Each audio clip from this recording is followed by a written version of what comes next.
আজ রাতের অন্ধকারে আমি একটা জিনিস আমার চোখে পড়েছে, যেটা আমি এখন আপনাদের দেখানোর জন্য নিয়ে যাচ্ছি।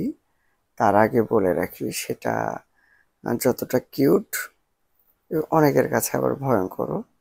চলুন আমার সঙ্গে দেখি আসি কি জিনিসটা।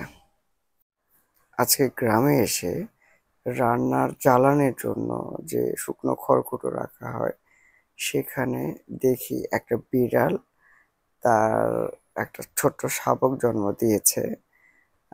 বিষয়টা অনেক কিউট লেগেছে আমার কাছে। কিন্তু আমি যখন দূর থেকে দেখি, আমি জাস্ট ২টা ৪টা চোখ জ্বলজ্বল করছে এতটুকু দেখেছিলাম। তো পরে কাছে যখন আলো নিয়ে ভালো করে দেখি, দেখি যে একটা বিড়াল এবং তার ছানা। ছানাটা অনেক কিউট। আমি ভিডিও করতে এসে কিন্তু বিড়ালটার ঘুমটা ভেঙে দিয়েছে। আর এই বিড়ালটা বা বিড়ালের বাচ্চা অনেক কিউট হয়, সেটা আমাদের অনেকের কাছে অনেক মানে পছন্দের একটা বিষয়।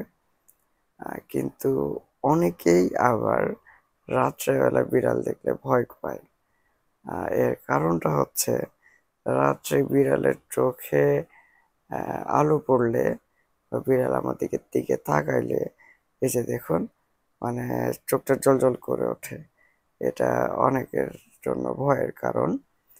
আহ, মূলত বিড়ালের চোখ জ্বলার পিছনে যে মূল কারণ, এটা যদি মানে সহজ ভাষায় বলতে গেলে, বিড়ালের চোখের যে রেটিনা আছে, এই রেটিনার পিছনে একটা আবরণ আছে, যার ফলে আলো পড়লে সেখান থেকে আলো প্রতিফলনটা সবচেয়ে ইজিলি হয় এবং সবচেয়ে ভালোভাবে প্রতিফলিত হয়। যার ফলে বিড়ালের চোখে আলো পড়লে সেটা জ্বলজ্বল করে। এরকম আরো কিছু প্রাণী আছে, যেমন বাদুড়েও হয়। তারপর বাঘের চোখে আলো পড়লে এরকমটা হয়। তো যেটাই হোক, এই রাত্রেবেলায় এসে আমি বিড়ালের ছানাটার ঘুম ভেঙে দিয়েছি। ও কিন্তু অনেক কৌতূহলী, ও দেখছে নতুন পৃথিবীতে।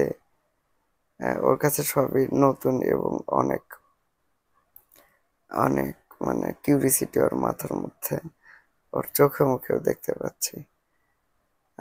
ও সবকিছুই অনেক কৌতূহলের সহিত দেখছে। যেটা হোক, বিষয়টা অনেক কিউট। সবাইকে ধন্যবাদ ভিডিওটি দেখার জন্য। এই বিষয়টা এক্সপ্লোর করার জন্য আমি আজকের ভিডিওটা করেছি। আল্লাহ হাফেজ।